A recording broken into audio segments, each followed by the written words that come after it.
I'm going to call this meeting to order, which is our 123rd meeting in the 42nd Parliament.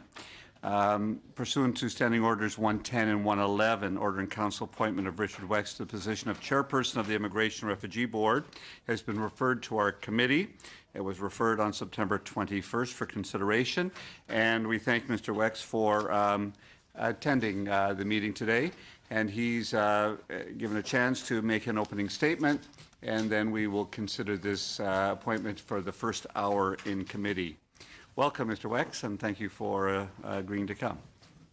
Thank you, Mr. Chair. Merci, Monsieur le Président. Thank you, Mr. Chair. Mr. Chair, members of the committee, I'm very happy to be with you this afternoon to talk about my appointment as a chairperson of the Immigration and Refugee Board of Canada, the IRB. As I've already told my new team on several occasions since my arrival, I'm very proud to have been appointed chairperson of the IRB, especially now. 25 years ago, in part because I was socialized by my family about the importance of public service and the opportunity public servants have to contribute to Canada and to Canadians. I can think of few public policy issues that are currently more pressing or of greater importance than our country's response to global migration. The IRB, as the independent administrative tribunal entrusted by Parliament with resolving immigration and refugee cases fairly and efficiently, plays a key role in Canada's approach to the challenges and opportunities presented by such migration. It's part of a broader ecosystem of departments and agencies that influences the public's overall confidence in Canada's approach to our asylum determination system and immigration more broadly. In short, it is clear, as I believe the members of this committee know very well, that the IRB matters to one of the most important public policy issues of our day. The IRB enjoys a global reputation in terms of its model for refugee determination and is known for having a dedicated, highly skilled and professional workforce, a workforce that frequently carries a heavy responsibility, a heavy workload, and often adjudicates or assists in the adjudication of the most complex and at times the most sensitive of cases one can be asked to decide. Many of the decisions that IRB members take on a daily basis affect the lives and or the safety of the people appearing before them, some of whom have experienced unimaginable pain and suffering. Decisions often have life-altering consequences, and there are important program integrity considerations to be carefully weighed. Few organizations have responsibilities that so directly touch the lives, the liberty, or the well-being of those who come before them. It's an institution, committee members, with a very serious mandate. Diriger une organisation qui a de l'importance. Leading an organization that is so important for the smooth operation of our asylum system, which has a considerable impact on the people, the confidence people have, in fact, in our immigration system on the whole, and which impacts directly on the lives of people on a daily basis, is both a privilege but also a big responsibility. That's why I'm so proud of my appointment. I'd like to say a few words about my professional background. Law school, I chose to join the Department of Justice to work on social issues and began my career practicing Aboriginal law. At the time, it was a relatively new area of practice, providing incredible opportunities for young counsel like myself. Over the course of the next 7 years, I served as lead counsel on the Indian Residential Schools file, various complex land and self-government negotiation claims, including the sensitive and politically charged Ipperwash land claim, and regularly appeared before federal commissions of inquiry to address historical claims. It was very meaningful work, and frankly, I loved it. From there, I took on senior leadership positions in 4 other large departments. I understand you have a copy of my biography, so in the interest of time, I will only make 2 points. Over the past 25 years, I have successfully taken on increasing levels of executive responsibility in legal, policy, and operational roles. across a range of social, economic, environmental, security, and immigration portfolios. I've served in senior executive positions with the Departments of Fisheries and Oceans, Public Safety, the Canada Border Services Agency, and most recently as the Associate Deputy Minister at the Department of Immigration, Refugees, and Citizenship Canada. I don't want to take up more time about the results that my team and I were able to achieve in these positions, but I do hope in the hour that we have ahead of us that perhaps there'll be an opportunity to discuss some of those. I believe that my experience in leading organizations, coupled with my background in law, as well as my knowledge of the immigration and border security portfolios, provides me with the necessary skill set to help manage the challenges currently facing our asylum system and to effectively manage the IRB more broadly going forward. The IRB, and particularly the refugee determination system, is currently under strain, in part because of events beyond our borders, resulting in an unprecedented increase in the volume of cases. As a result, and building on the work that's already begun, it will be important for the IRB to identify innovative practices and advance a disciplined and results-oriented agenda. J'assume mes nouvelles fonctions depuis seulement peu de temps. I've only been in my new position for a couple of months. I plan to meet with staff and stakeholders in the weeks to come to have a better overview, but I want to start by sharing with you my top 3 priorities. Capacity issues clearly need to be addressed.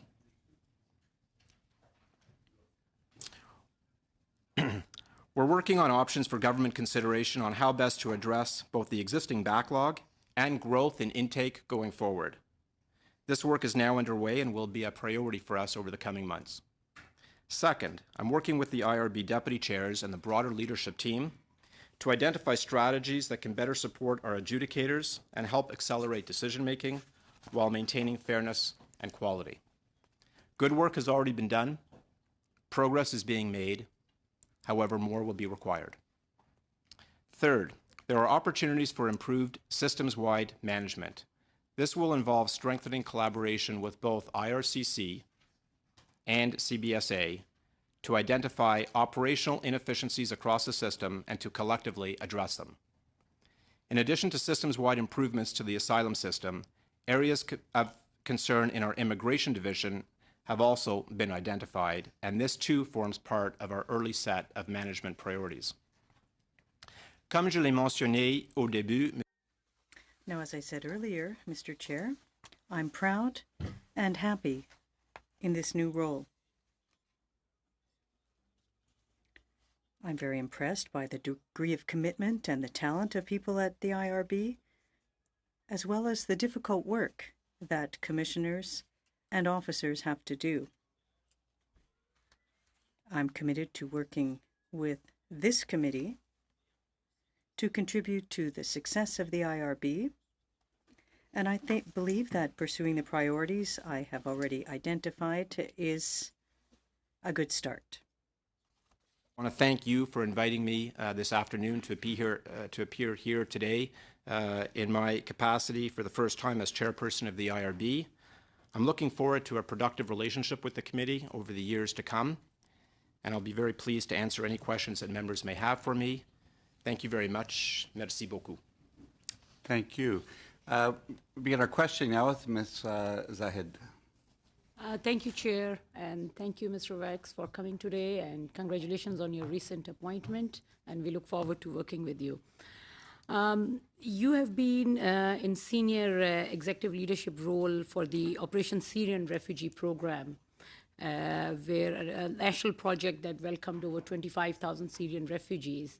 So a lot of different approaches were taken in that program. So what have you learned from that, and how can you implement? You mentioned one of your priority is creating operational efficiencies. So what have you learned from that program which you think that will help you to increase the efficiency at the IRB? Thank you very much, Mr. Chair, for the member's question. I'd mention 3 things. First of all, I was privileged to be part of that. When I first started at IRCC, The week I started was 2 weeks after the body of Alan Kurdi washed up on the beach in Turkey, having drowned in the Mediterranean. It was a very difficult time, and there were a lot of issues being discussed about how best Canada could contribute to the humanitarian crisis that was taking place. And I was there from the get-go in terms of how this started, in terms of the Syrian operation. I would say I'll share three things. First, government, with the support of civic society, can do tremendous things when there's political will to do it. We saw that with this initiative. Secondly, communications. We were and the minister of the day, the government of the day, members of this committee had access to information, and we were able to be very transparent with how things were going, the good, the bad, and the ugly. And I think that generated the confidence of the public in terms of what we were doing, how we were going about doing that. And I think that was a very important lesson learned. We were publishing stats daily. We were talking about the challenges that we were facing. We were talking about capacity issues. We were talking about integration issues. So I think it's important to learn that communication and being open and transparent is something that's necessary to generate the confidence of Canadians. Thirdly, I would say the importance of managing relationships with stakeholders. It's quite interesting.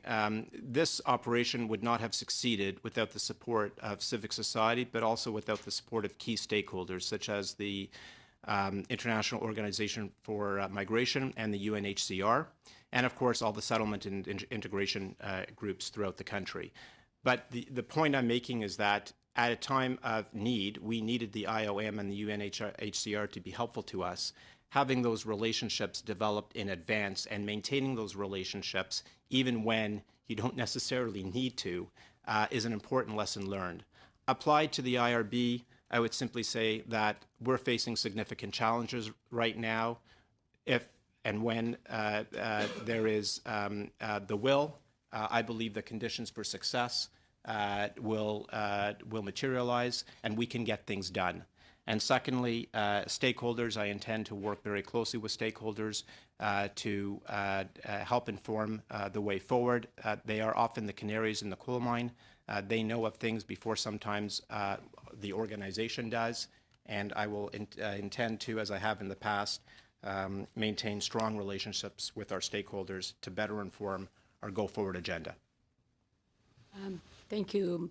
My next question is that while working at IRCC, you had the opportunity of working with IRB and even while working with CBSA. So how do you think that these three organizations can interact with each other? What lessons you have learned while working with IRB, which you will be implementing now at IRB? Thank you, Mr. Chair, for the question. I do believe that my experience, as I mentioned in my opening remarks at IRCC and the Canada Border Services Agency, will be helpful in helping me position with my leadership team and staff the IRB for success.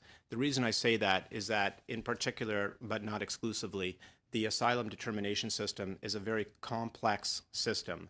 We all have vertical accountabilities, but it's a continuum and it's quite horizontal. And without getting into too many details, the reality is, from intake to first-level decision-making to recourse to pre-removal and removal, there are a lot of handoffs between CBSA, IRCC, IRB, and then back to IRCC, and then over to CBSA. And I mean, that's exactly how it works.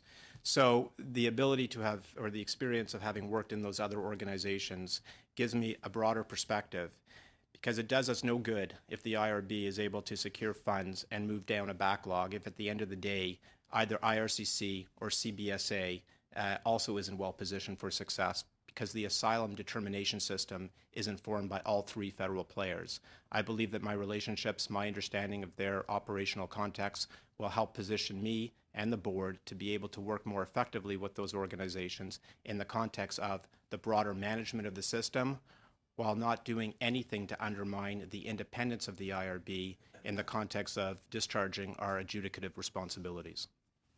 Thank you, Chair. 1 minute. No, that's fine. Okay. Ms. Rempel. Thank you. Good luck. What a big job, an important job. So my questions relate to your planned approach to the current challenges that are facing the IRB. So I'll start just with trying to set the context. Can you give us a sense of the current inventory of cases at the IRB? Yes, I can. It's currently about 65,000 cases at the RPD, at the Refugee Protection Division. And if there were no more cases, let's say none for the rest of the year, it just stopped, how long do you anticipate it would take to clear that inventory? We're processing approximately 30,000 claims a year, so 2 years. Okay, great. And if the current volumes that we're seeing, obviously we're seeing increased volume of inventory coming into the IRB, continue at the rate that they're at, and year over year we have seen an increase. Do you project, given current resourcing, do you project that backlog growing or decreasing? Thank you very much, Mr. Chair. The backlog will be growing because the intake is currently greater than our capacity. Okay. So you've identified this challenge, and frankly, I think it is one of the biggest challenges that we have in Canada right now. Just a few questions on your approach. Have you gone to the government yet with any recommendations on how to reduce that backlog? What were they, and maybe you can give us a sense on both your approach on how to decrease the intake and how to deal with the backlog, the current inventory? I have not yet provided any recommendations to the government. I hope to be briefing the minister shortly. But I can say that you've diagnosed it correctly. The capacity is smaller than the intake at the moment, which means the backlog will grow going forward. That said, the good news is with monies received through Budget 2018, the backlog in terms of what it otherwise would have been is less, to the tune of about 20,000 over the next 2 years. The backlog is still growing, but it's growing at a slower pace than it otherwise would have, but for Budget 2018 money. In terms of assumptions on that, what assumption are you using in terms of the intake numbers for that going model? forward? Mm-hmm. Well, if you look at last year's numbers, we received about 55,000 claims over the course of the year. You're using about 55,000. I'm just going on what last year's projection was. So, yes. so if it was more than that, then that delta would grow. Of course. Okay. When do you plan on briefing the minister with regard to your potential solutions for this? Well, we're working through options right now with the team. We're looking at a number of things, which I'm happy to try and explain the approach that we're adopting. It's not as simple as I'm sure members of this committee understand. This is not as simple as saying, look, there's a backlog of some 60,000. Therefore, how many people would it take to get rid of 60,000? But we're working through various options right now where we're looking at... Just going back though, like what in terms of timeline? When do you plan on presenting that to the government? Well, over the course of, as I indicated in my opening remarks, over the course of the next couple of months, we are putting a proposal together, working with the department, and we'll be in a position to brief the minister, I imagine, over the next few months. Okay, great. Would you be willing to table with the committee an appropriately classified document that outlines your approaches to that particular? I think it's important for parliamentarians to understand that because the government, I would imagine, would be discussing this in terms of the federal budget. So, Mr. Chair, no, I wouldn't be comfortable. I wouldn't. Sorry. Point of order, Mr. Chair. I respect my colleagues, need to question I guess the witness, but we are here to discuss his qualifications and competencies as they relate to his ability to perform the duty. And I respect that there's latitude given to members here at the committee about the overall vision of Mr. Wex at the IRB, but I would suggest that it stay within the confines of questioning about the point of order. Capacity and performance competencies of the chair. Thank you. Point of order, Mr. Chair. Just in response to that, this is like a job interview, right? So if there is a problem that is being presented in a job interview, one would want to know from the candidate their understanding of the scope of the problem, their potential approaches to dealing with the problem in order to evaluate whether or not this person has the competency to meet that. So I would say that this is very much in scope, and given the severity of, in terms of the importance on immigration policy that Mr. Wex, that he has to deal with this, I think that it is in scope. I don't see how it wouldn't be. I would agree that your explanation is in scope, but I think requesting the tabling of a document that we don't know exists or we don't know what it is would not be in scope. But it is very fair to ask the witness what his vision is, but I don't think it would be within scope to ask him to table a document that doesn't yet exist. Just in terms of a question on that, why wouldn't we want to know what this person's plan is for dealing with a 65,000 case inventory as parliamentarians? I'd just like to hear your rationale for that. I don't, it's not my rationale. Well, it is. It's On the same the point of reality is that we have a witness here who has, you've asked a question, and I think it's very fair to ask him his plans. That is very fair. So, but you just contradicted yourself, Mr. But not Chair. to ask him to table a document that doesn't exist yet. Well, with respect, you just contradicted yourself because you just said it was appropriate to ask for his plan. I asked for his plan, and then you said he shouldn't table his plan. So can you just explain to the committee why you feel... Tabling, I think it's very appropriate to ask for his plan. So That I is a asked for normal it. thing. But to ask him to table a document, I think is outside the scope because we don't know if that document exists. We don't know the confidentiality of that document. But you can ask it anyway, but he doesn't need to give it. But to be fair, Mr. Chair, okay, then I move, Mr. Chair, that Mr. Wex table his plan, per your words, I will use your word, his plan to address the 65,000 case inventory processing with this committee. We have a motion on the floor. I just want to consult with the clerk for a moment. I've never heard a parliamentary secretary speak before. Welcome. I did. They were the only ones allowed. I did. Did you? Yeah, I did all the time. There is a motion that is on the floor. It is an admissible motion. Is there any discussion? I would just say that I think the witness had already sort of made clear that he'd be tabling it to cabinet, so to the minister. So, I mean, asking somebody to table bureaucratic instructions that are going to be used by cabinet before they make a decision, I think is inappropriate to be at. Just to clarify on this, I'm not asking Mr. Wex to table any sort of cabinet direction. I think that at this point in time, if the IRB doesn't have a plan to address the inventory and can't table that to Parliament, that's probably very problematic. Perhaps I would ask Mr. Wex to clarify if there is a plan to address that. This is, and just to my colleagues, I mean, our goal as parliamentarians here, we should be asking Mr. DeCourcy whether or not the government has a plan to address this. The government keeps talking about resourcing.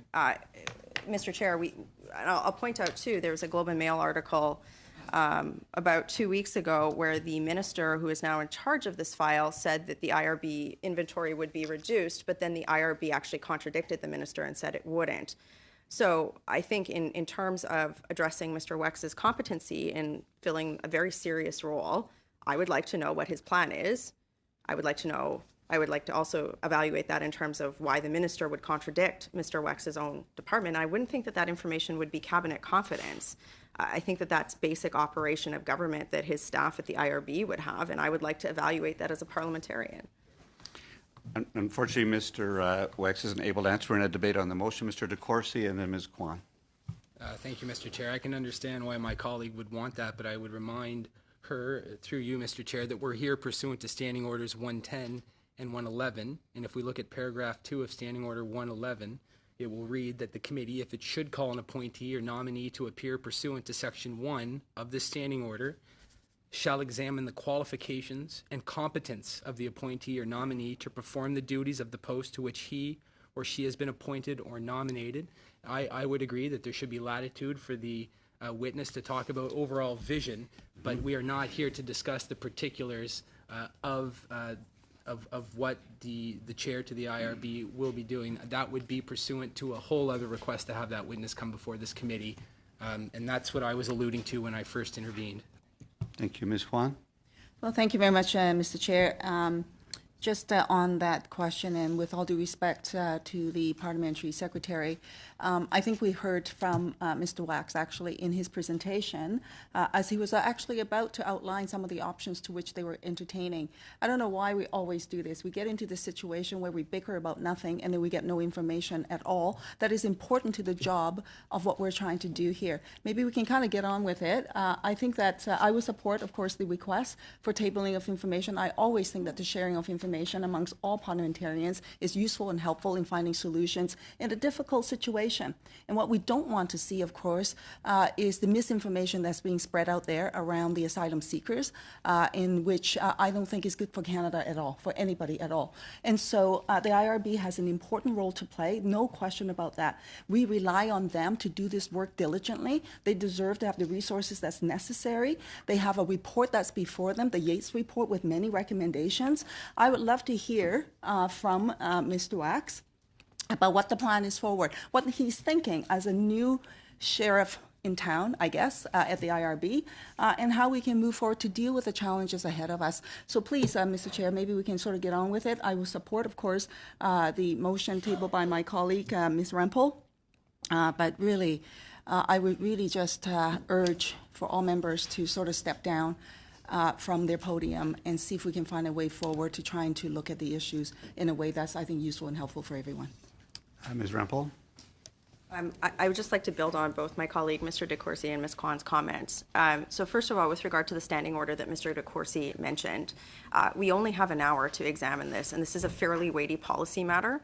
I think it is completely, I mean, I've conducted hundreds of job interviews in my life, and one of the exercises I often use to determine the competency of someone who frankly has been on the job for 2 months already is, do you have a plan? What would you do in this situation? What are you going to do with it? And given that there are, close to $1 billion worth of expenses now associated with the crisis at Roxham Road and the backlog associated with the IRB backlog, I think a plan, I don't agree with the assertion this is confidential information, and if it is, that's ridiculous. That should be tabled with this committee. I want that information. So I frankly don't agree with you, Mr. De Courcy. I think it's frankly spin to try and not have information in front of this committee, real change. To my colleague, Ms. Kwan, I agree we should move on with these things, but sometimes, I mean, there's something that's worth fighting for. Like, why can't we have a document from the IRB that's like, I'm sure Mr. Wex is quite competent. I'm sure he'd love the opportunity to table with committee some assumptions around what the intake is going to be, the resource assumptions that are going to be required to reduce the inventory over a certain period of time. These are, I don't understand why as parliamentarians, especially going into a budgetary cycle, we wouldn't want to look at that information. Frankly, if my Liberal colleagues vote this down, why would Parliament not want to examine this information? I'm sure Mr. Wex will provide something that is suitably sanitized to allay the concerns of my colleagues opposite, that would be a routine document that would be provided to this committee. So I would like to do that. I'm sure you guys will be able to crow about whatever you're trying to do in it. I don't think this is a frightening exercise by any point, but the only reason to vote this down is you have something to hide. So don't hide this. Move on. Mr. De Courcy and Mr. Whalen. If the member wants that information, there are ways that information could potentially be sought. This committee is undertaking a study on migration patterns in the 21st century, but today we're here pursuant to the standing orders written in parliamentary procedure.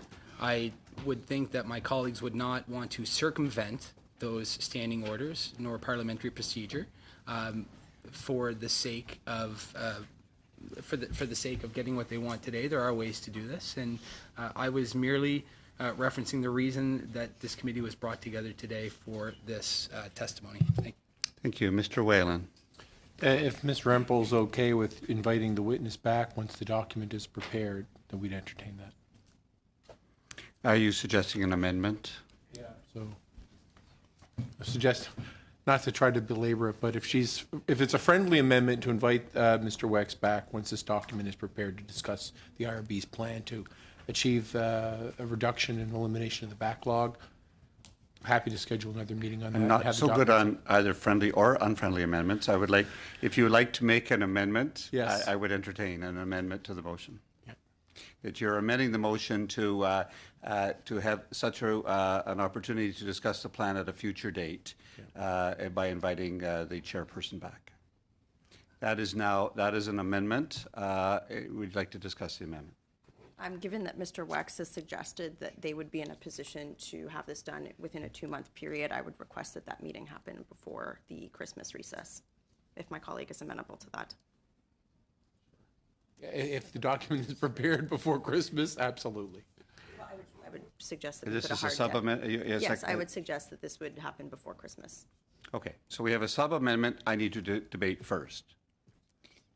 Seeing no debate on it, all in favor of putting a time limit to before Christmas? Opposed? That is defeated. It's now on the amendment that we invite the witness back at an appropriate time to present such a plan. Ms. Rampel. So my colleagues in the Liberal Party just voted down an amendment to have the IRB chair come back to talk about his plan, even though he himself in testimony today said that he would be in a position to have this done within a 2-month period. So I would just like to put on the record that the voting down of that particular amendment was likely because they plan to never have him back on this. So Is that true? I don't understand, first of all, why we can't just have a document tabled, why we can't just have a document tabled with this committee on fairly routine information, why the Liberals would vote that down, and I would just postulate, Mr. Chair, that that is because they don't want to have that, and they have something to hide. Perhaps because Rest they have a assured, if minister this of nothing. committee passes a motion to invite a witness, the witness will be invited. Ms. Kwan and then Mr. Whalen. Thank you very much, Mr. Chair. I think that I would like to move a sub-amendment with respect to timeline. I think that it seems to me that the government members are concerned that maybe the document may not be tabled by the end of Christmas. However, that said, there's some anticipation that perhaps this material or this work will be completed within 2 months' time. So why don't we make this suggestion that upon the completion of the report, that within the week, that Mr. Wax be invited back to this committee so that we can actually have that discussion. I think that's fair. Table it, the government has it, and then we can actually look at it as parliamentarians and to move forward. Could I hear the amendment again? So my sub-amendment would be to add in the timeline that upon tabling of the report from Mr. Wax to the government, that within a week the committee Following invites the him, tabling. the following week, to invite him to come to the committee to have a committee meeting on the issue. So we have a second sub-amendment. Any discussion? Ms. Rampel. I support this sub-amendment, but I'd like to just put some information out for context.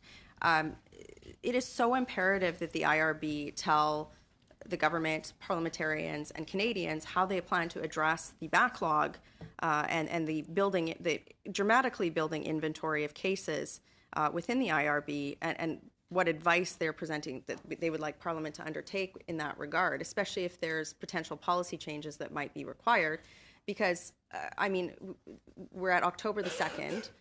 We have people staying in hotels in the Greater Toronto area at the taxpayer expense because the IRB has a case log backlog. So this has a direct impact on budgetary expenditures related to the housing of people who have illegally entered the country and then subsequently claimed asylum.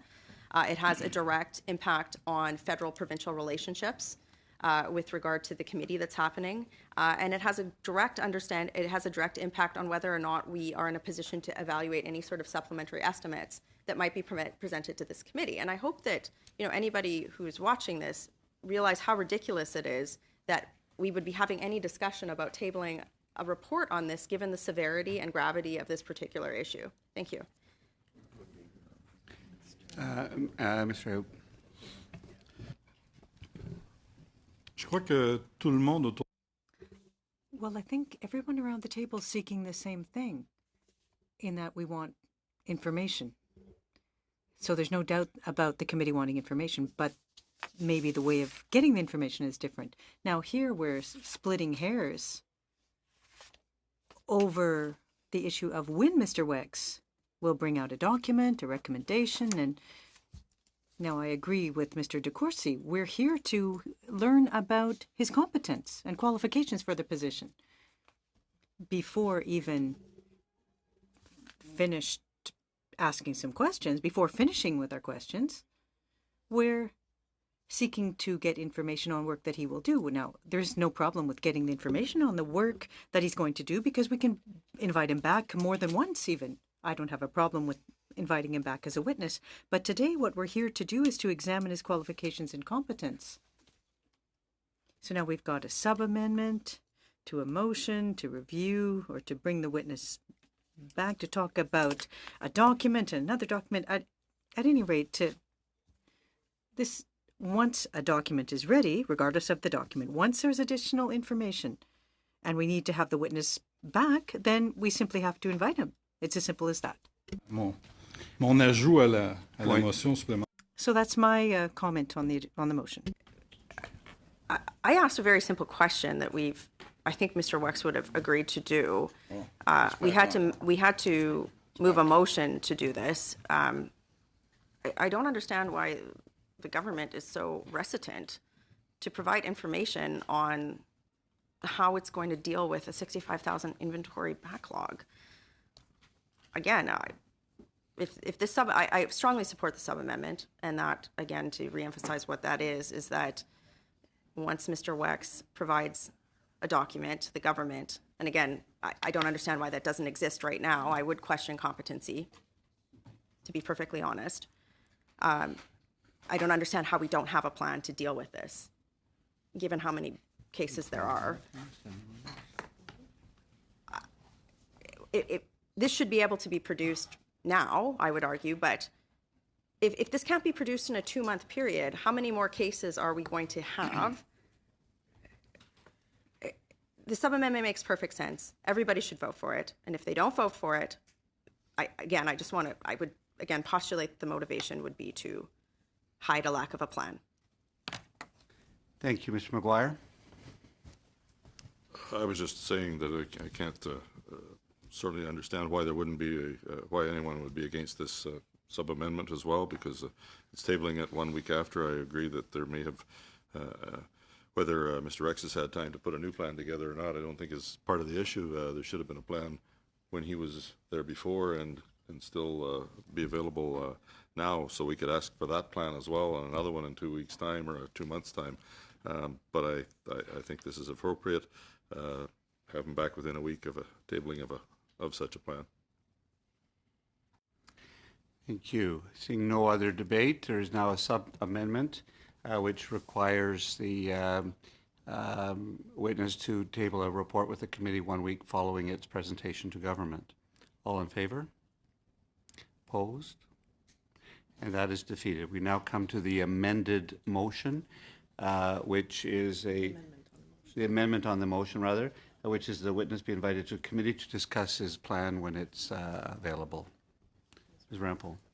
So just I just remind all members that I won't entertain people repeating their points at this point. But I just do want to clarify that the amendment that we're voting on now has no timeline for the presentation of a plan to the committee, no firm obligation for, like, there's no timeline, so there's no, in essence, no firm obligation. So I would just suggest that that's because there is no plan, has been demonstrated by the government's lack of ability to answer basic questions on this. And I would just suggest that the government voting down these 2 sub-amendments, which put some timelines around this, suggests that, again, there is no plan. Thank you. Any other discussion on the amendment? All in favor of the amendment? Opposed? It is carried. Now we are at the amended motion. The amended motion has some difficulty in it without the amendment, frankly, because it's impossible to request a document not prepared. And probably we are attempting to find it in the standing orders, which I think it is there, that we can't request a document. However, as now amended, I think the motion does stand well, and that is that the witness be invited to, the chairperson be invited to be invited to this committee to present his plan following its presentation to the government. All in favor? Any opposed? That's carried. Okay, we have about 18 minutes. Ms. Rempel, you have 3 minutes left. Thank you. Mr. Wex, since I can't talk about any plans that you might have or address how your competency might be able to achieve that plan, perhaps we can go more back to the scope of the problem and how you would address it. One of the things that has come up with some of your predecessors in front of this committee is addressing some of the IRB's practices, addressing some of the potential pull factors for people who might come into the asylum system who don't have valid asylum claims and ways to reduce that.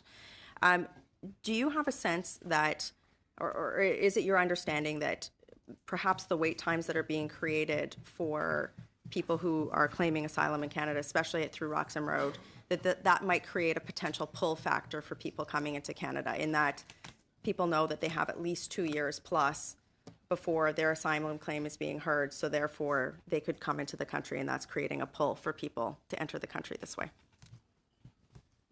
Thank you very much, Mr. Chair. I have heard of that, and I understand why some people would say that. I have not reviewed any documentation or any evidence to support it, but that's not to say that it doesn't exist. I know that that's an idea that's out there that has some sense of reason to it, but I can't say that I've seen or read anything that would empirically support it. You talked in your opening remarks about a desire to reach out to stakeholders to get a better understanding of some of the challenges. Would your consultation with stakeholders include doing some research on this particular phenomenon? I haven't considered that before, Mr. Chair. I have no objection to looking into that matter. I think it's an interesting question. I can undertake to consider that further in the context of my responsibilities. Thank you. In terms of the Yates report, there are 2 models for asylum determination being proposed. One of the models would see the IRB fall under the Minister of IRCC, and this would mean that the IRB is no longer independent. Do you support this model?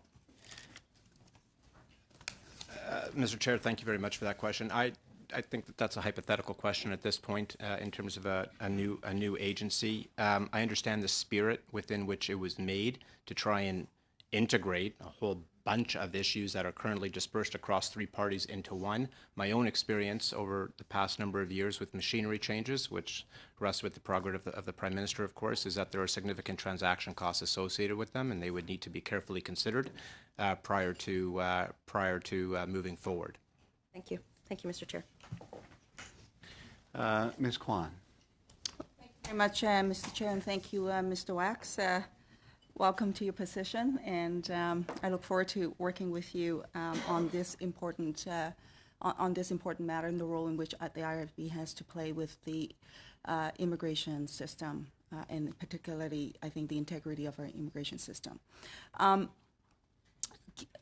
You had mentioned that the inventory at the moment is at 65,000 cases. It would take about 2 years to sort of get that process, given the current resources you have available to you.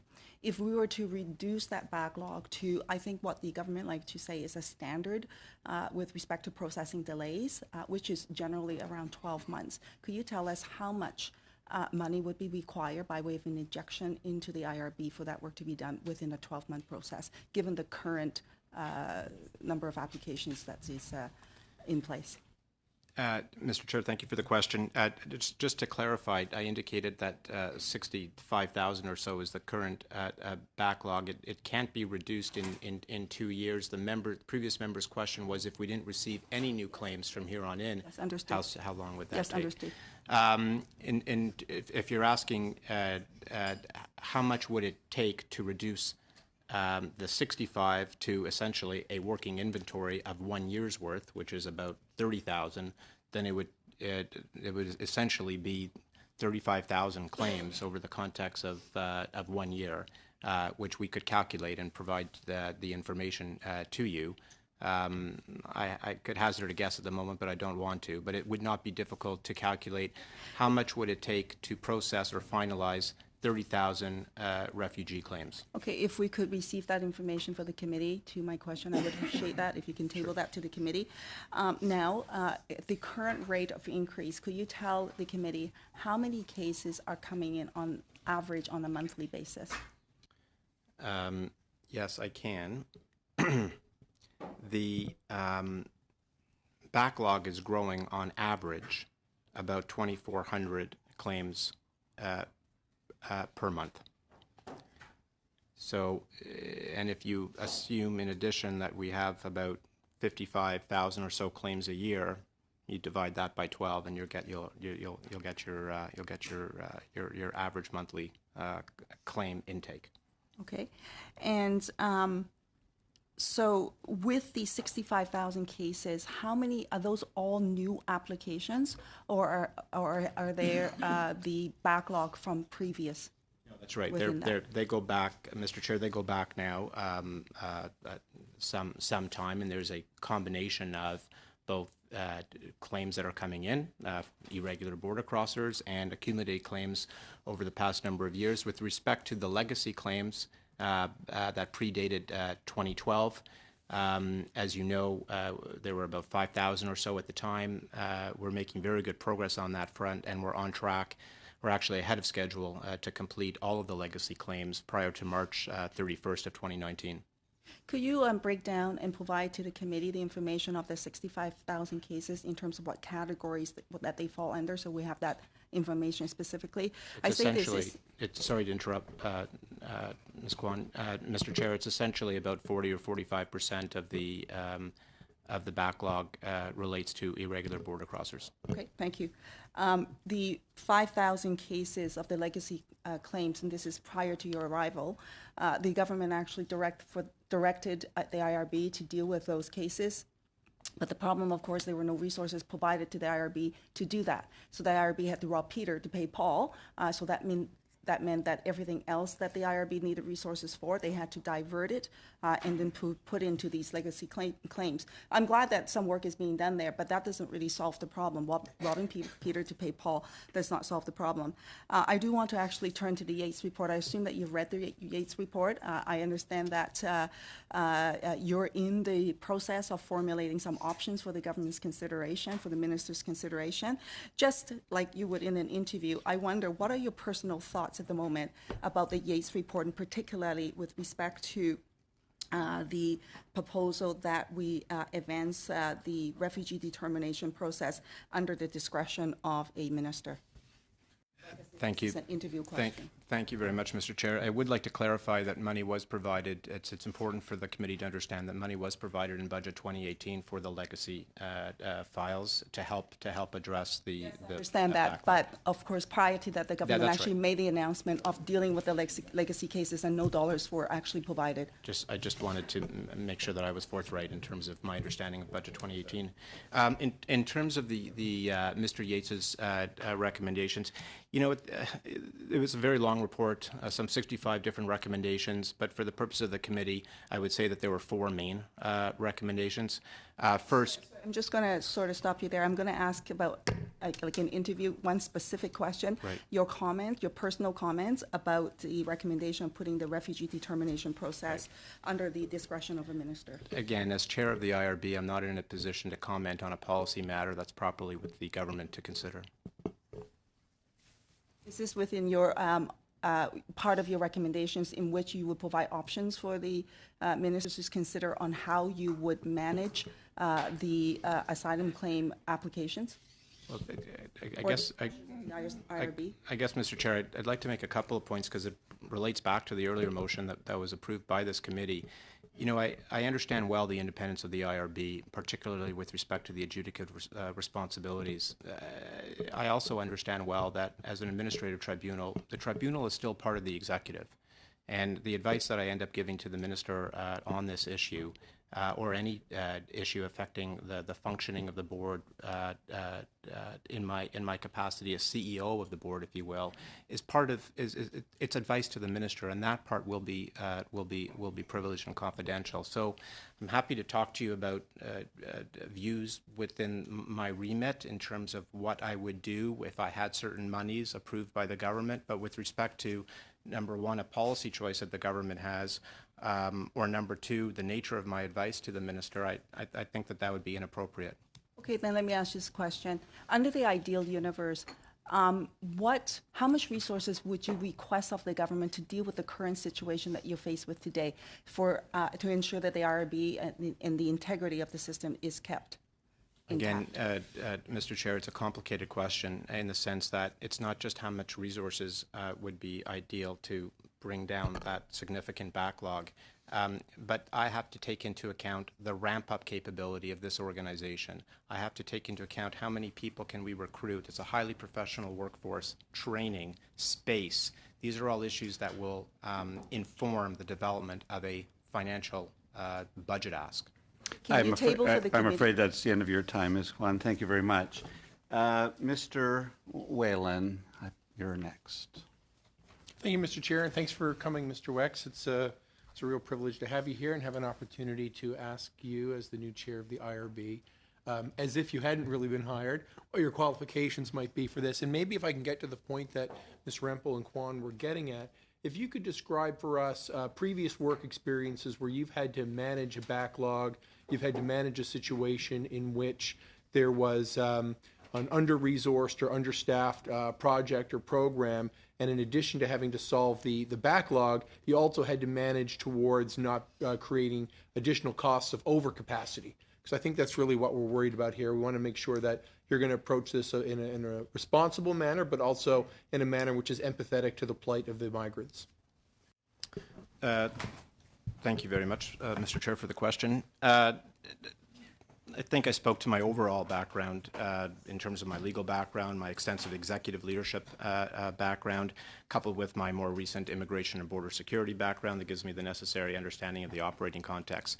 In terms of backlogs per se, I have had experience working with backlogs in a number of different areas of responsibility. When I left the Department of Justice to take on the job as the first Director General of the Aquaculture Division of Fisheries and Oceans, it was to establish an office in Ottawa as well as the regional offices. None had previously existed. Aquaculture was a policy priority for the government of the day, and there were significant backlogs in terms of licensees seeking to get license in the various ocean spaces, competing with other users of the ocean space. Significant backlogs existed. The problem there was different than the problem here.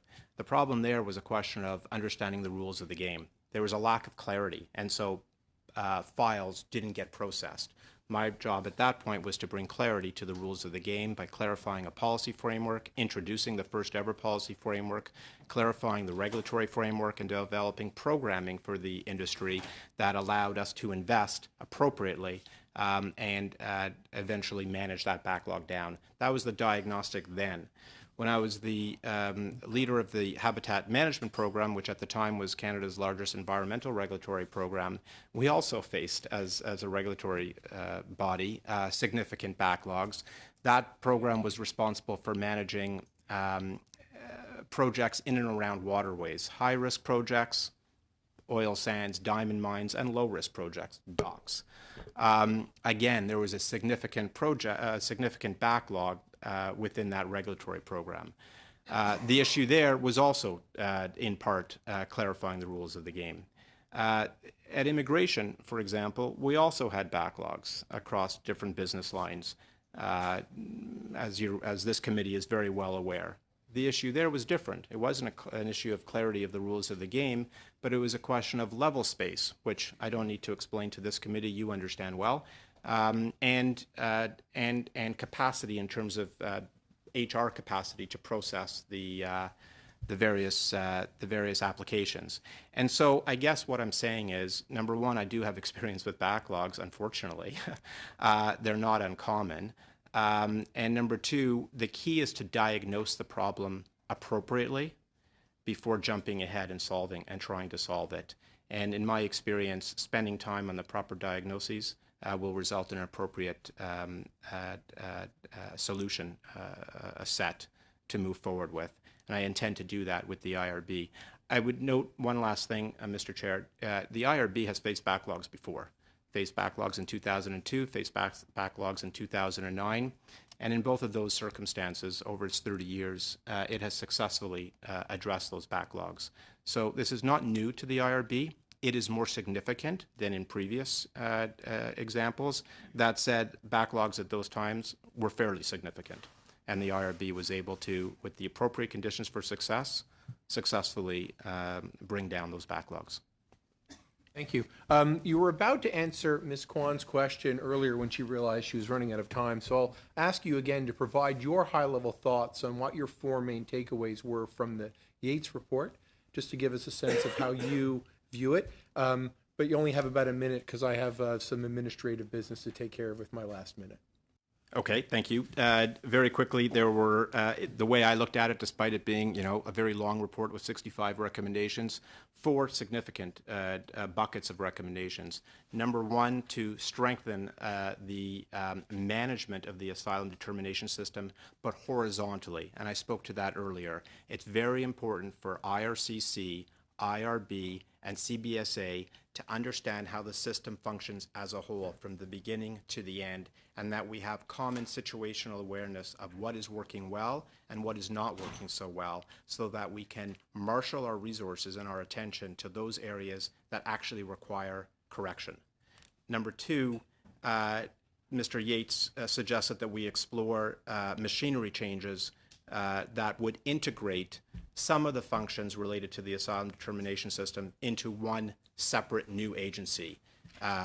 Some of the intake, first-level decision-making, pre-removal risk assessments, voluntary returns, and interestingly enough, some aspects related to international resettlement. The third bucket that Mr. Yates referred to was funding. We've talked about that, the significant need to secure funding for both the backlog and new intake, because the base that the IRB has, our base funding, is at a certain level, and the current intake is much higher than that. And lastly, process improvements. Where can we find the noise in the system, the duplication, the inefficiencies, and streamline it? Those were the 4 buckets, and in many of those areas, we're already advancing. Thank you very much, Mr. Wex. And so on that note, I would like to move, Mr. Chair, that the Chair present a report to the House that the committee has examined the qualifications and competence of Richard Wex to the position of Chairperson of the Immigration and Refugee Board and finds him competent to perform the duties of his position. That is indeed the customary motion for the end of our work. Any discussion on the motion? Seeing none, all in favor? Opposed? It carries. We're going to suspend for a moment. Mr. Wex, thank you for your time with us today, and thank you for your public service, and thank you for continuing in that public service at the IRB. We'll take a moment to suspend as we get ready for our second panel.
back to order. And Mr. Saunders is getting set up. So we're going to begin with Ms. Bradley. Just to remind the committee that we are continuing in this new study on migration in the 21st century. And in this study, we'll be bringing thinkers, actors, doers, stakeholders, and interested parties together to help us as we prepare for a report on what is going on with respect to migration in the world and what should Canada's response be to it. Ms. Bradley, thank you. Thank you very much for the opportunity to be here. So I'm a professor at McGill University, where my work focuses on questions around refugees and forced migration. And in this capacity, I very much appreciate the chance to share some reflections with you on how Canada can improve its performance and make a bigger difference in responding to displacement.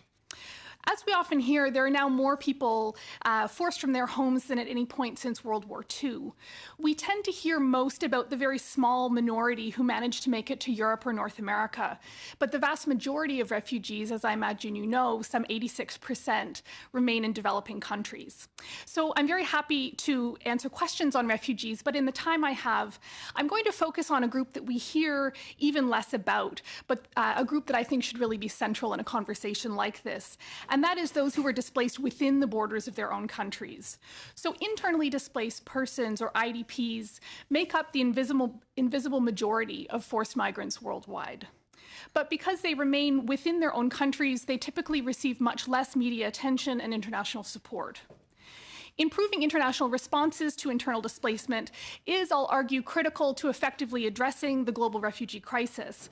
But this issue has been almost completely sidelined in the negotiation of the new global compacts on refugees and migration.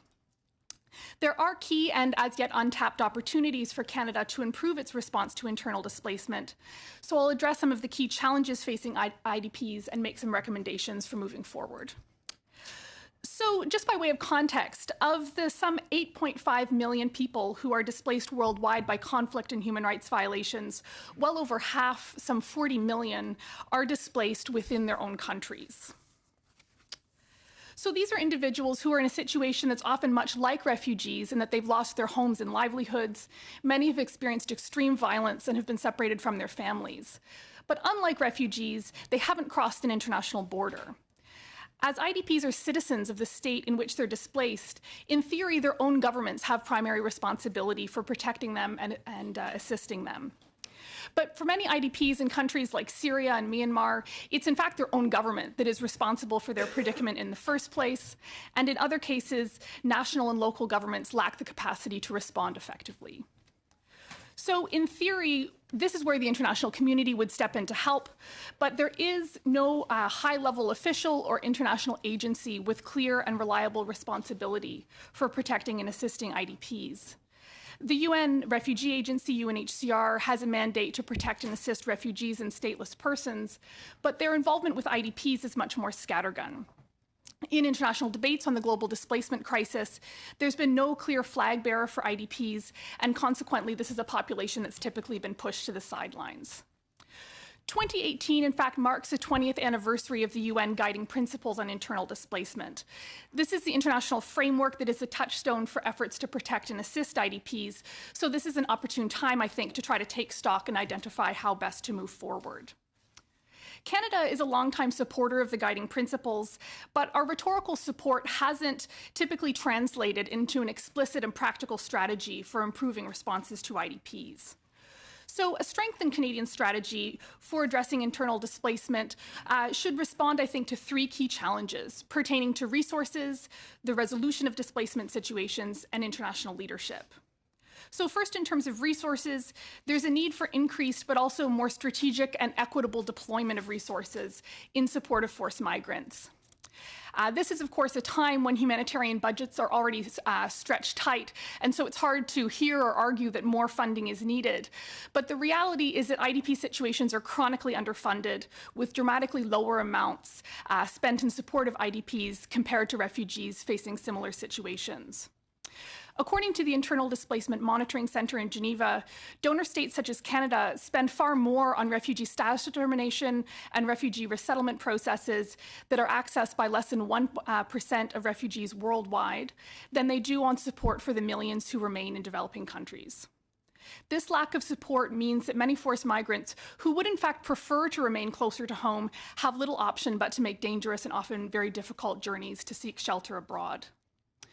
Of course, there's no substitution for refugees' right to seek asylum. Increasing support for IDPs certainly doesn't mean that refugees can be turned back. But rather, this is a matter of recognizing the complexity of the motivations, capacities, and preferences in massive displacement situations. Some people will need to flee across international borders as refugees, but many simply lack the resources to be able to make it across an international border in the first place or are unable to do so for health or security reasons. So protection and assistance needs to be available on a more equitable basis for those who remain within their own countries, and I would argue that Canada should review its support for IDPs and publicly release the findings alongside a plan for more systematic, equitable, and strategic support for IDPs. Second, in terms of durable solutions, worldwide, both refugees and IDP situations are becoming increasingly protracted. So these are individuals who are unable to access a solution to their displacement, whether through returning to their homes, locally integrating where they've sought shelter, or resettling or relocating elsewhere. Because IDPs are usually not as visible a population as refugees, there's been massive underinvestment in support of durable solutions for IDPs and neglect of the connections between the search for solutions for refugees and IDPs. So in 2016, for example, some 6.5 million IDPs returned to their homes, many in fragile circumstances in countries like Iraq, Syria, and South Sudan. UNHCR, in fact, supported less than half of these returnees, which dramatically undercut their sustainability. Too often we see that efforts to support solutions for refugees focus only on refugees themselves and ignore the connections between other groups involved in this process, like IDPs. This is an approach that's just divorced from reality. These groups aren't sealed off from one another, but they're connected by family ties, political dynamics, and socioeconomic concerns.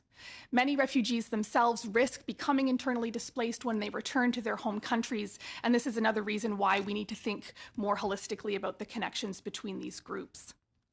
So more concerted political and development support is needed to increase access to durable solutions for both refugees and IDPs.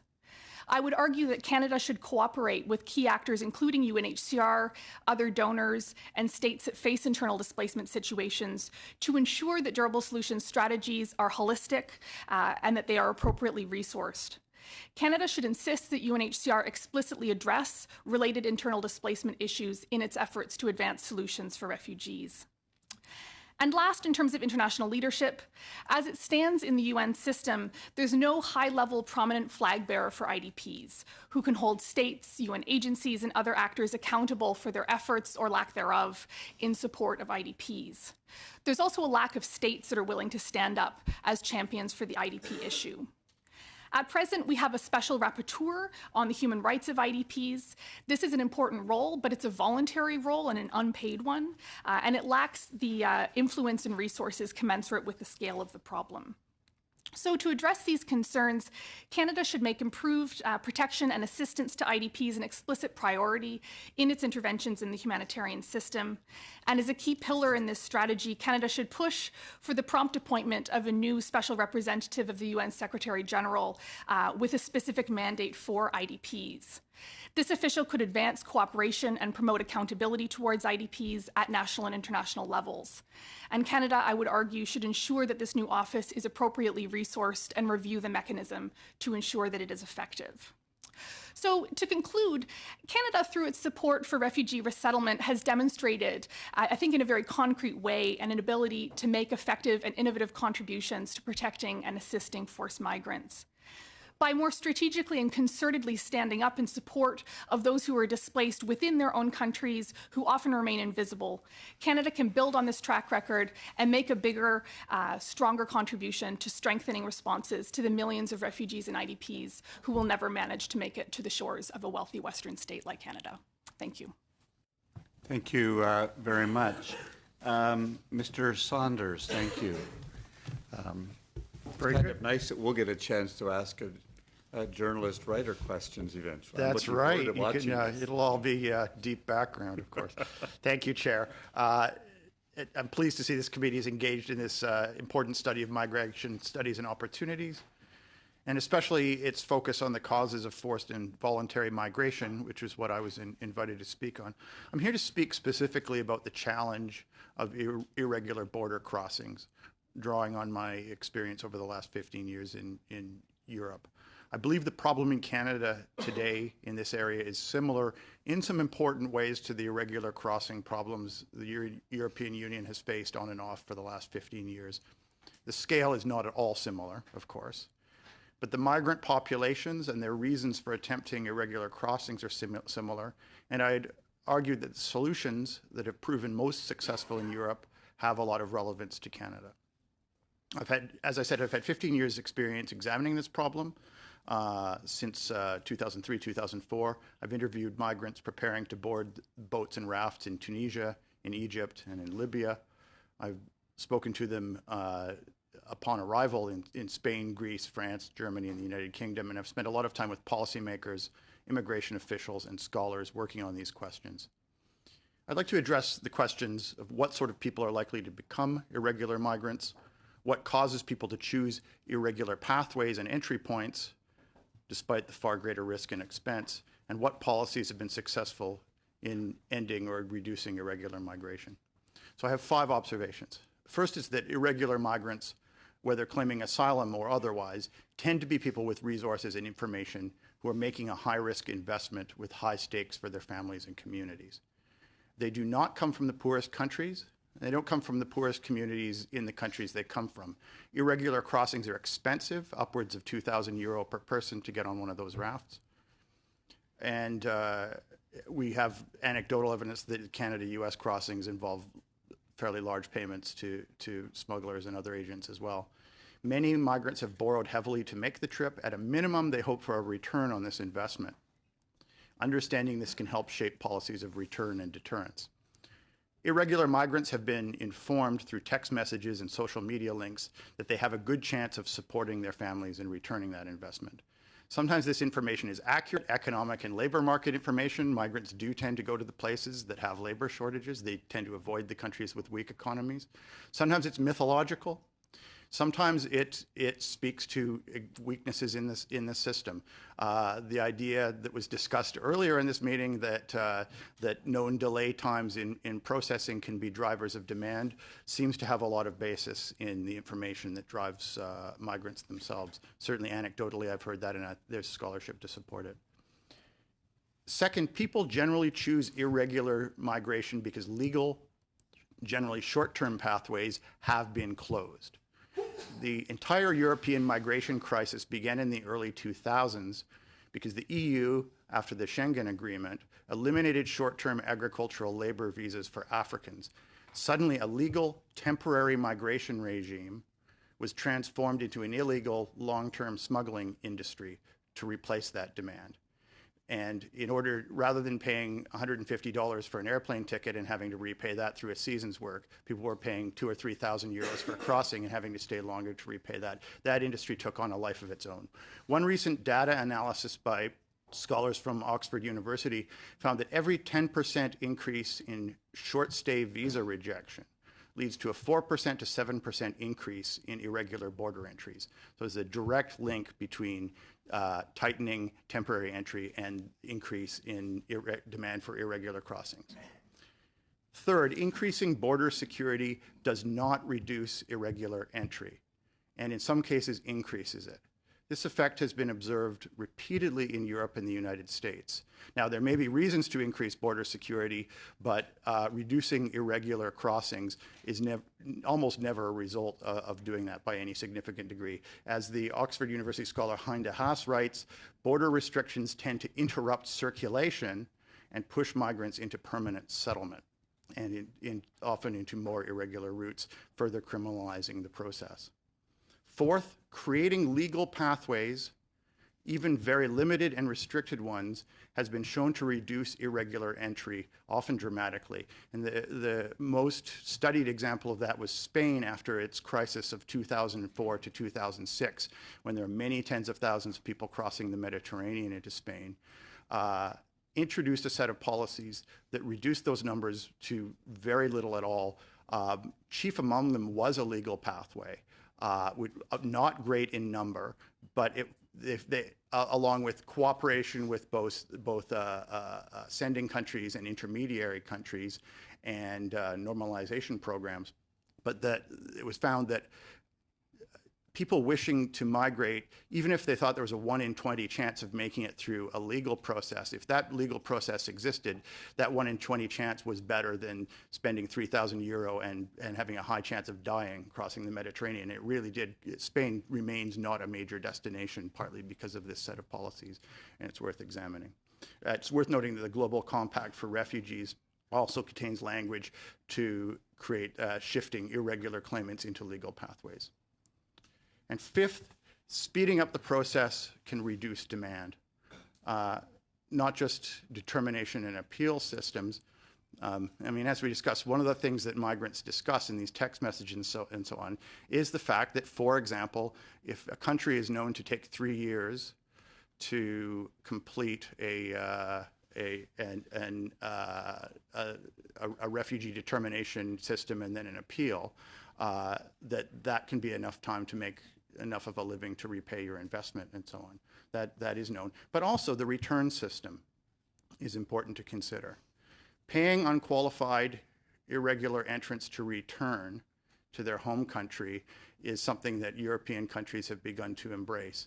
It seems to go against intuition, seems to be politically risky until you realize that by the time you reach the point, in the Canadian example, where an irregular entrant who's applied for asylum, been rejected, appealed, lost the appeal, and then you've gone through the whole process where eventually you have him handcuffed to an RCMP officer on an airplane, you may have spent $100,000 on that person.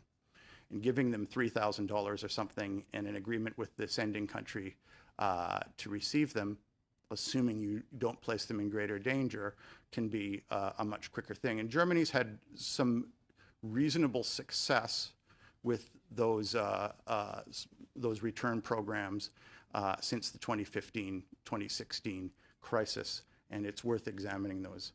And in summary, I think we need to realize that irregular migration is a market decision by the people making the crossing. There are legitimate refugees in the mix.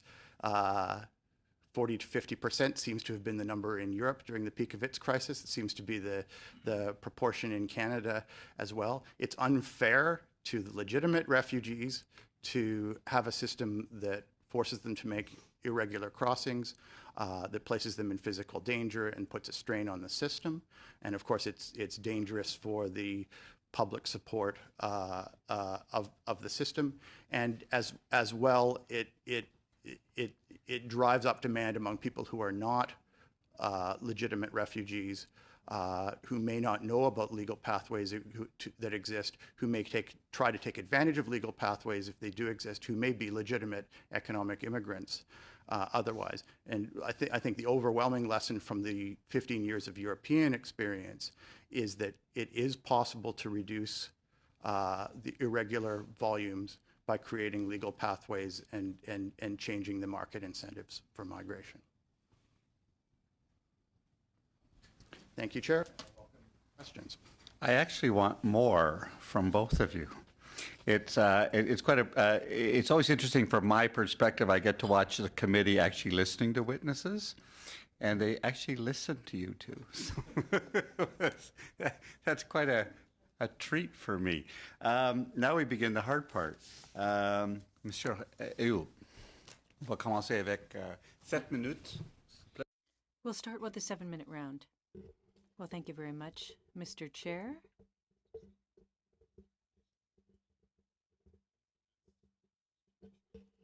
Any minutes or second of my question. Oui. All right. Well, thank you for coming. Both presentations were very interesting.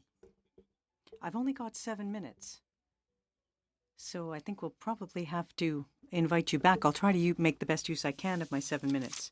Now, if I understand what you just said, Mr. Sanders, there's a market, an economic market, or an economic impact, if you will, that has consequences on policies in countries when it comes to the way that legal and illegal or irregular migration. Now, when we look at what's happening in Europe with people from the Middle East and from Africa, that's one thing. But here in Canada, we have the impression, less lately, but normally, that we choose our immigrants. Now, we're surrounded by oceans. We share a border with the U.S., but now there have been changes. We've got an irregular migration occurring.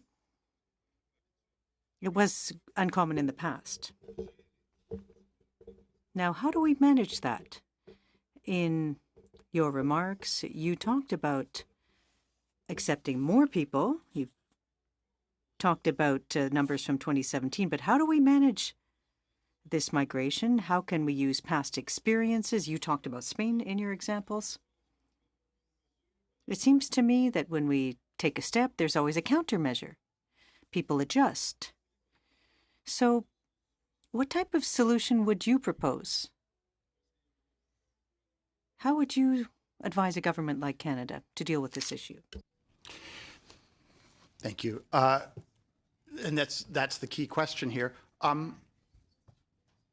We need to understand that the irregular crossing problem in Canada between official crossing points and the Canada-U.S. border, much like the European Mediterranean problems, is not some floodgate that's opened up that's going to overwhelm the system. It may feel like that now because the volumes in 2017 were high. We had not really seen it before, and it is alarming to Canadians. We need to recognize that policies do work. The European Mediterranean crisis, which I think became most famous during its sudden spike in 2015 and 2016, has not been a continuous problem. As I said, it began around 2003, 2004, when certain visas became unavailable and the market was created. But then it stopped after about 2006 for a number of years because policies working with sending and intermediary countries had succeeded in stopping the flow and in shifting the demand to more regular and legal pathways. It picked up again around 2011 during the Arab Spring uprisings when those agreements fell apart because the governments they'd negotiated with were, in some cases, being overthrown. And there was a bit of a spike. But then it went back down to negligible levels and so on. And then suddenly 2015 and 2016, during the Syrian war, but also as a consequence of other things on the other side of the Mediterranean, of course, it had a very large spike. And again, 2017 it was down, now it's down back to regular levels.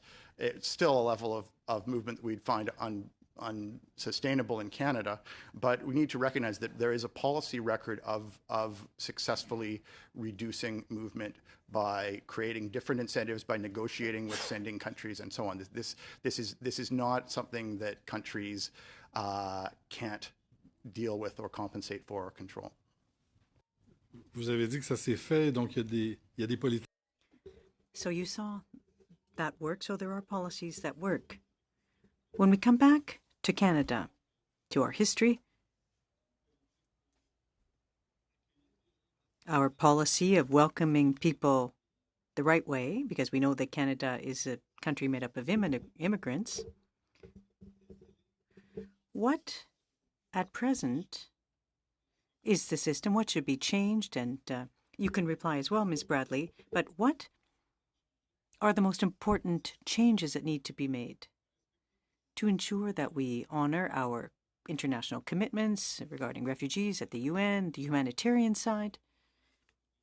Canada is a developed country. We want to deal with these issues, but how do we tackle them? Economically speaking, how can we make it a sustainable approach? I mean, let Dr. Bradley respond first to see if I have something to add. Sure. Thank you very much for the question. I would say that in a broad conversation like this, we need to be aware of the way in which we can implicitly assume that the goal should be to reduce the number of people who arrive. I would argue that the goal should be to make sure that people who need protection as refugees can access that protection in a safe and reliable way without needing to put themselves and their families at risk. Of course, we have a shared interest in regularity and arrivals and in making sure that the process is well managed, but so often we slip into this kind of thinking where low numbers mean we're doing our jobs right. And when we look more broadly at what's going on in the world, I think we need to be suspicious about that kind of thinking and instead look at how the kind of factors that are driving people to come and making sure that we can give their claims the consideration that they merit. So if we think about the IRB determinations of the claims of people who have been entering irregularly from the United States, of course, the significant number have been recognized as refugees, which I think attests to, in some ways, the system working well in that, you know, people have the opportunity to make a claim and to be heard and to be granted protection as refugees in Canada. So I would just echo Doug's comment that, you know, we are not in a crisis situation in Canada, nor are we in a crisis situation in Europe. You know, these are countries that are well equipped to deal with arrivals in the scale that we're experiencing lately. And, you know, it's, I think, important to look at what's going on in countries like Lebanon, for example, where, you know, 1 in 4 people right now are Syrian refugees, and recognize that that is a whole different scale and, you know, take the conversation also in that direction so we can think about how we can support countries that are really struggling on the front lines. If I may just elaborate that very on briefly. That very briefly. I think the concern of the Canadian public is not the numbers of people, it's the way they enter, and secondarily, the extent to which the system processes them slowly. I think if the same number of asylum claimants were presenting themselves at an official crossing or at an airport or something, and if the IRB and CBSA systems were working more quickly and efficiently, then there would be no controversy to this. It would be part of the background noise of varying opinions about immigration, which are generally supportive. The fact that people are forced through circumstance or through what they see as circumstance to present themselves at crossing points between official crossings is something that the Canadian public does not endure. There's a long history. The Canadian public is quite tolerant of our UN obligations on asylum, regardless of the numbers year to year within reason, but that whenever there's an irregular entry, whenever a boat shows up in British Columbia, whenever people walk across the border in more than negligible numbers, it becomes a political crisis that hurts support for the system. And I think rather than trying to reassure people on that, I think there are ways to shift that to more regular processes and to quicker processes. Thank you. Mr. Tilson. Yes. Most of your presentation, Mr. Saunders, was spent on Europe, and there's no question I've had an opportunity to go to the Council of Europe in Strasbourg a number of times, and that topic of migration is always there. And people would ask us, and Canadians, well, you know, as my friend over here said, we have oceans.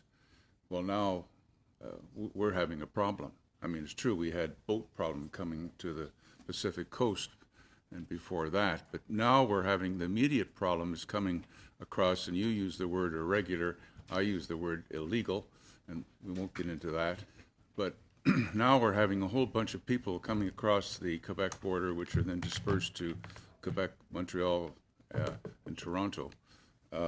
And the IR, it's been clear that much of the congestion in the IRB is because of these illegal entries. And we haven't heard any comment from the government or the IRB as to how that congestion can be solved. I'm sure you've had an opportunity to philosophize on that. One way is spending money. Have you any other ideas or recommendations as to how that 2-year wait period can be relieved? Thank you for that question. And I think your colleague, Ms. Rempel, actually raised the key to this problem in the first half of this meeting, in that the delay times and the understaffing of the IRB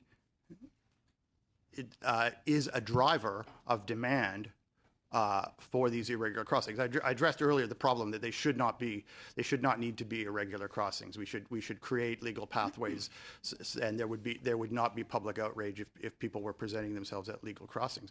But the fact is that we do know from work in Europe and anecdotally in Canada that one of the factors that attracts people to go through a process where they present themselves for asylum, even if they are not legitimate asylum, if they're part of the perhaps 50% of applicants who are not legitimate asylum cases, is the knowledge that there's enough time due to the understaffing of these authorities to allow them to earn back their investment in this return. And I think we know from the experience of other countries that if we were to staff up our authorities enough to reduce the delay times, because the backlog is entirely because of, as far as I can tell, of understaffing, that it would reduce the demand, which would lead me to suggest that if this was approached as an emergency issue, it could be approached as a temporary emergency issue. If we could have a sudden 5-year period of massive restaffing of these administrations, it may not be necessary in the future to have them staffed at that level, because the emergency restaffing would reduce the delay times enough to push the demand back down, if I can put it so crudely. So I think rather than looking at this as an incremental systemic change to institutions, maybe it should be approached as a one-time crisis measure. But it's not going to stop. No, absolutely it's going to stop. This is a temporary instance. One thing we know about... It's not going to stop. This problem of the illegal border crossing it's going to continue. Every experience of every country on this is that it won't. What do you mean? It's still going on in Europe, and that's for the last 15 years. No, as I said, Europe had a problem with Mediterranean crossings 2004 to 2006.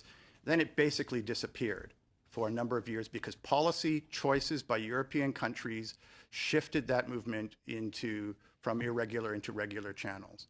Then it reemerged in 2011 and thereabouts during the Arab Spring years because the agreements with the sending countries had fallen apart. Then it basically diminished down again. And then it reappeared as a spike in 2015, 2016, which has now fallen down to regular levels and hopefully will fall down to negligible levels again. Refugee crises are periodic. They're not constant. There's not a constant supply, and so on. We had big refugee crises in the 1980s caused by the Lebanon War, in the 1990s caused by the wars in the former Yugoslavia and Somalia. We have them caused by the Syrian war now. There are fewer countries at war right now than any time in human history. There are fewer drivers of asylum. So we have a problem right now. Dr. Bradley, I have a question for you, which you touched on. Canada's ability to help those people in distress is well known, and we're well regarded for that. And it's something which I think we should be proud of. However, we can't help everyone. We don't have the resources to help everyone, nor does really anyone. My question to you, and I think you touched on this, how should we prioritize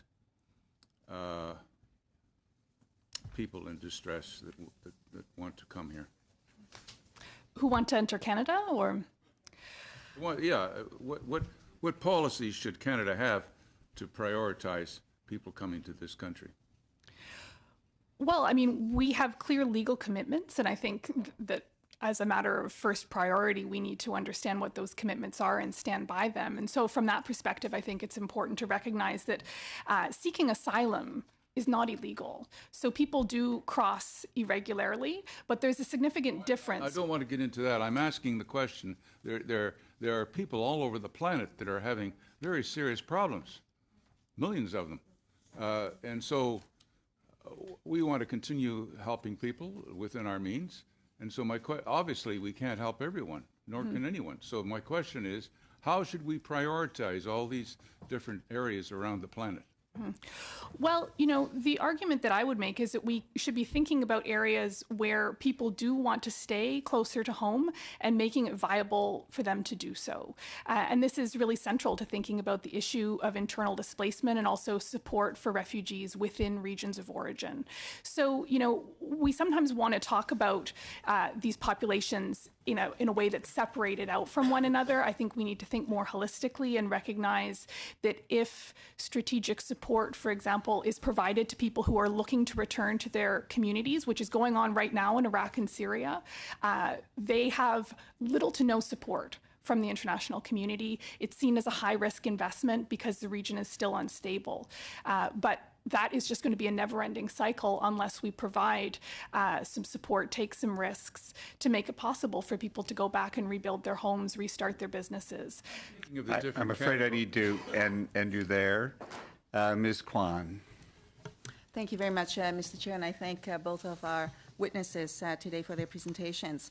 I'm particularly interested actually in your comments about actually finding a way to which we can better manage the situation. I agree that it is not a crisis, and what is necessary is for us to properly manage it.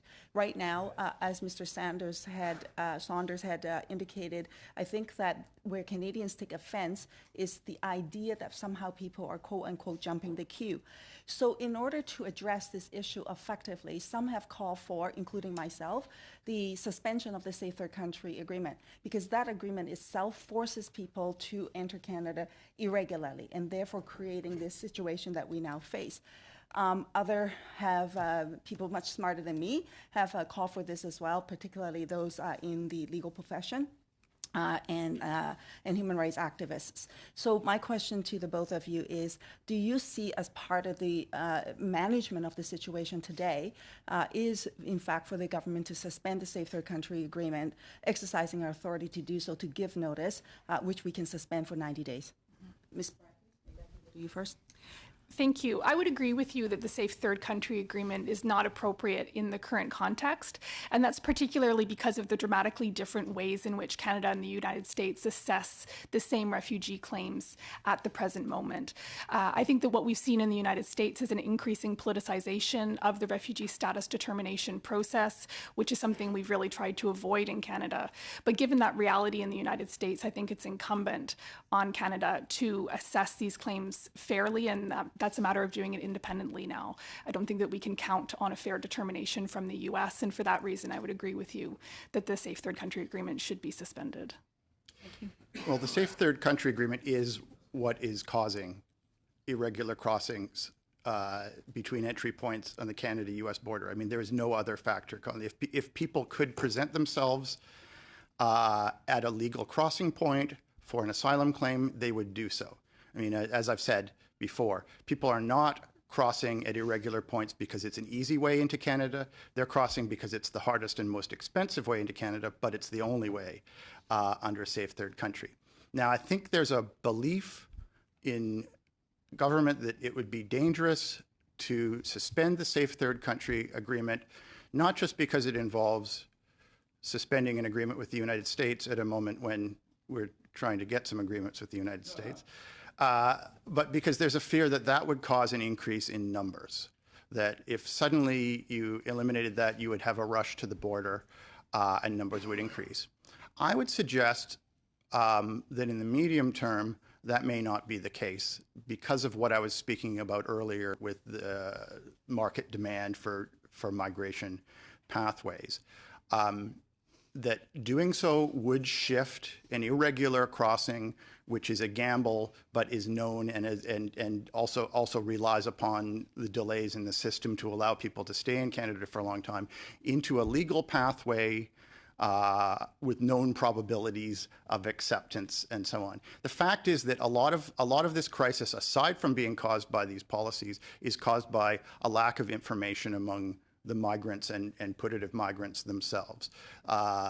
Some correct information, some mythology that circulates among them, and that there has been a track record, and including in Canada, of making information about legal pathways known, reducing demand for illegal pathways. I should say that I think some of the reduction in demand for irregular crossings among some populations, I mean, Haitians were highly dominant in the first year of this problem, and now have been reduced to something like 5% of the numbers. And I think that's partly because the information has been circulated among those communities that there are legal pathways that are less risky and expensive that they can take. This leads me to suggest that suspending the Safe Third Country Agreement would not necessarily cause a rush to the border, and in fact could be part of a managed solution that could reduce the numbers. Thank you very much for that answer. I think it's particularly important to note as well, right? Under Section 10 of the Safe Third Country Agreement, Canada can, in fact, give notice to say that we want to suspend the agreement for 90 days, even if we worry about the big rush. All of a sudden, you know, 1 million people is going to show up at our borders. You can actually see how that works if you suspended it for 90 days and see how well we can manage it.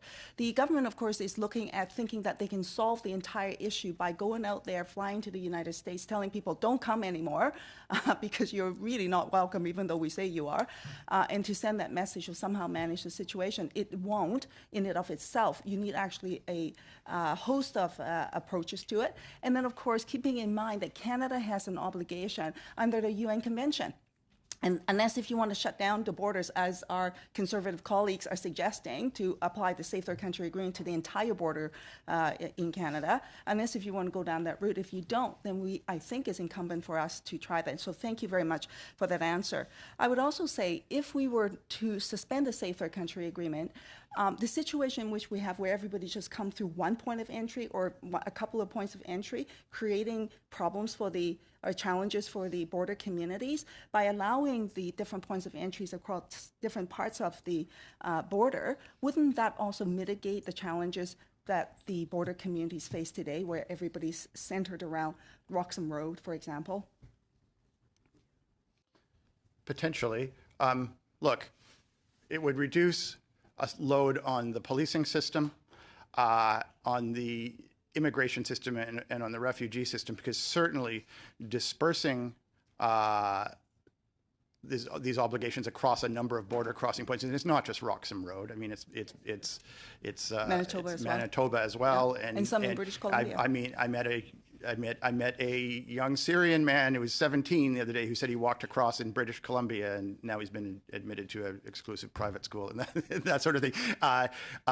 It's a big load to have to police the border in that way, and that policing doesn't do anything other than, I mean, yes, everybody gets arrested when they cross, but I'm pretty sure the RCMP would tell you they'd rather not try to be immigration processors along the entire length of the border, and it's a waste of resources. Yeah, and thank you for that. And in fact, British Columbia actually has higher numbers. It's the second highest in terms of border crossings irregularly. That said, I'm afraid that's your time. Mr. Sarai. I want to thank both of you. Actually, it's refreshing, especially for the study on migration, and you both get it. And one of the things that we wanted to see is how best practices in other jurisdictions, and both of you have touted those and seen those specifically in Europe, as Mr. Saunders had said. One of the things when I'm listening to you, I hear easier visa access, short-term visa access reduces claims, and I've seen that specifically in the South Asian community. Visas have increased, their asylum claims have decreased. Legal pathways, they can, if they see a labor market impact assessment that fits the employment that they have, they're able to go into that, so they definitely don't seek another pathway when they have a legal pathway. And I've seen the effect in a very positive effect on that. And a reduction in asylum claims.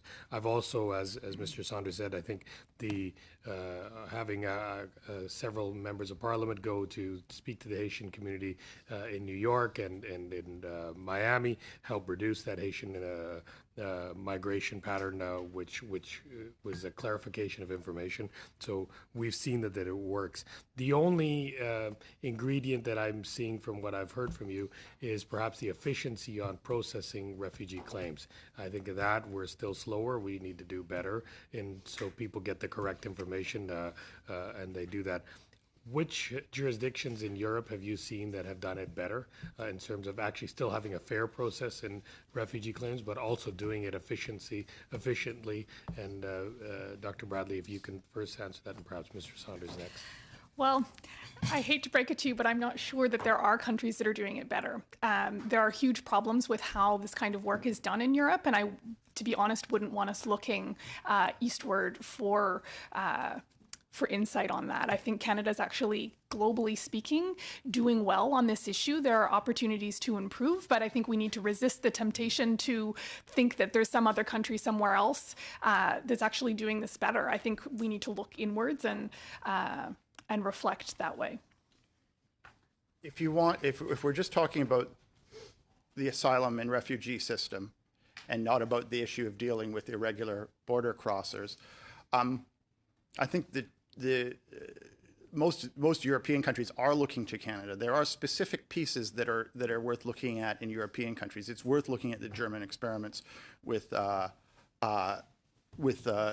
return programs during the last 2 years. It's also worth looking at their massive investment in apprenticeship programs in housing that have created a very successful integration process for those 40% or so of the migrants who were accepted as refugees. The Canadian system generally works very well under its normal systems if you discount the speed the determination process takes. Our reliance on sponsorship and government-assisted resettlement refugees makes it a fairly secure system, and particularly our process of effectively turning accepted refugees into regular immigrants quickly, and then into permanent residents and citizens quickly, takes reduces a lot of the danger to the system that European countries have experienced, where people remain refugees for life. So I would say we need to look abroad for specific pieces, and we need to look abroad for lessons in how to reduce irregular crossings. But that's in order that our refugee system can go back to being what it should be, which is a small slice of our immigration picture. We do not want a situation where our immigration system is depending on refugee pathways as one of its main channels. It should be 5% to 10% of our immigration picture. That's what the entire system was designed to handle, and that should be the normal sort of rate. We should not be in a situation like some European countries where we're relying on asylum as our main source of immigration. It's not a good way to run an immigration system, and it's unfair to the various migrant parties as well. Mr. Saunders, you also talked about, you looked into some of which is very interesting, and the economic factors and how refugees or migrants decide on where to go. What's the cost of going? What's the payback time? What's the delay in processing? Whatnot. Currently, in the irregular migrant crossings, the biggest group is coming from Northern Africa, if I understand correctly, from one particular area, and they're getting American visas rather quickly, and then they're migrating across. We've been effective on disseminating information to the Latin American or Latin communities in the U.S. and as well as the Haitian. How do you think it's the best way to communicate with those communities? Is there certain social media channels that are better ways, or should our embassies there convey that message so that these people aren't duped into spending a fortune coming here and then not being able to stay if in fact they're not refugees, and then therefore being economic migrants and actually being returned back after they've undertaken a large debt load? Is there effective means that you think can be used? Nigeria has been the largest source country for irregular crossings in Canada, and in fact, it was the largest source country for irregular crossings into Italy last year as well. A certain proportion of Nigerians are legitimate refugees. There are situations in Nigeria which would qualify under the United Nations Convention. And my understanding is about 40% of Nigerian applicants in Canada are deemed convention refugees. That said, those who are legitimate refugees, that's no way to be entering Canada, to have to pay a fortune to go into the United States and then pay another fortune to go into Canada.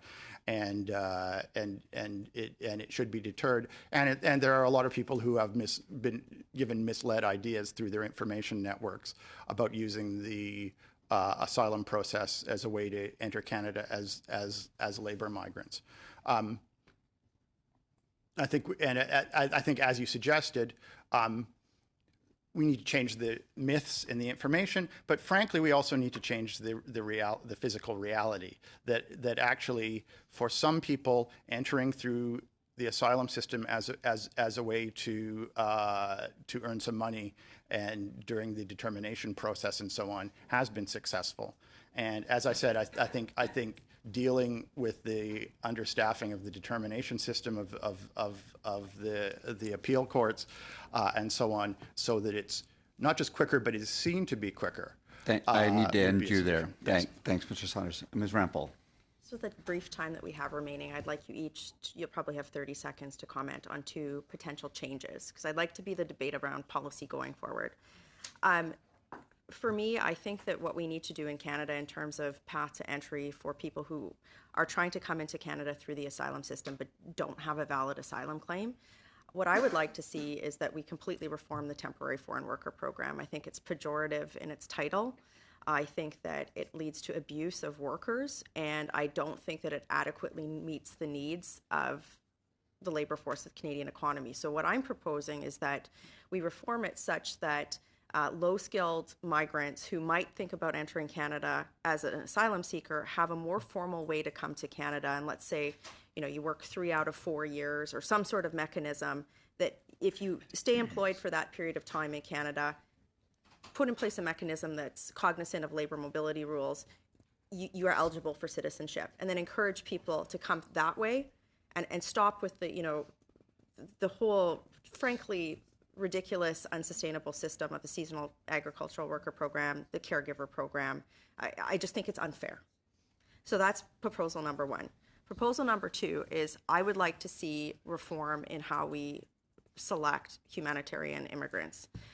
So that there is more of a focus and more of a nimbleness in our government on being able to help internally displaced persons, especially marginalized community. So the 2 ways I would propose to do that is for the Government of Canada to push the UN for reform on their determination process to ensure that people who can't reach UN refugee camps still have access into that selection process. That's going to take some work and an acknowledgement of a problem, but also that the Government of Canada reserves the government-sponsored refugee spots with more of a focus on, let's say, an instance of the 4 atrocity crimes, that we put some nimbleness into that selection like we did with the Yazidi refugee program, and that we subsequently start lifting caps on the privately sponsored refugee program so that we unleash the ability of the Canadian public to sponsor refugees. So very briefly, with the time remaining, I'd just like you to comment on those ideas.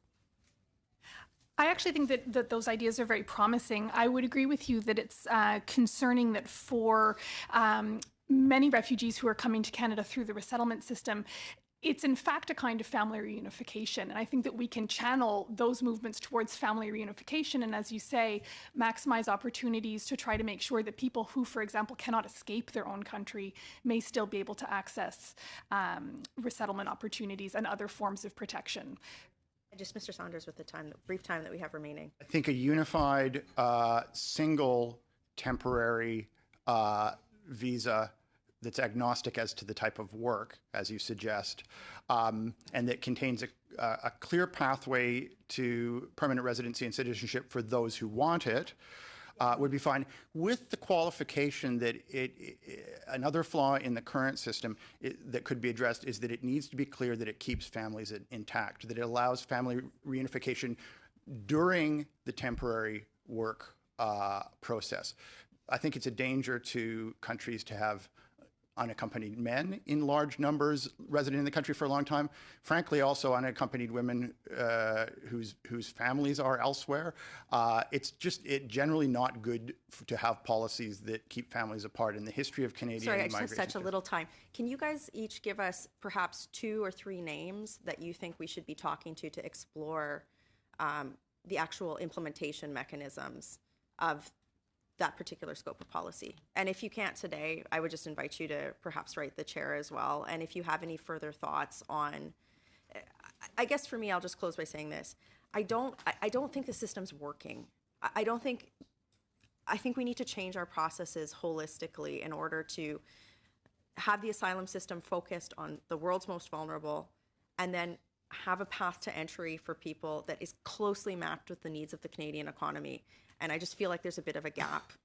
I don't know if we have any more time, Mr. Chair, but if you want to comment on that. We don't really, but if you would like to send us something, happy. And also, this study's going to go on for a little bit, and we may be back to you. Thank you, and don't hesitate to be in touch with me or the clerk, and we can figure out ways to get further input from you. I'll be happy to submit a set of references and notes, and I think you probably have those Certainly as well. as well. Yes. Very good. And as the member for Thorncliffe Park, I thank you for your work. Oh, yes. The meeting's adjourned.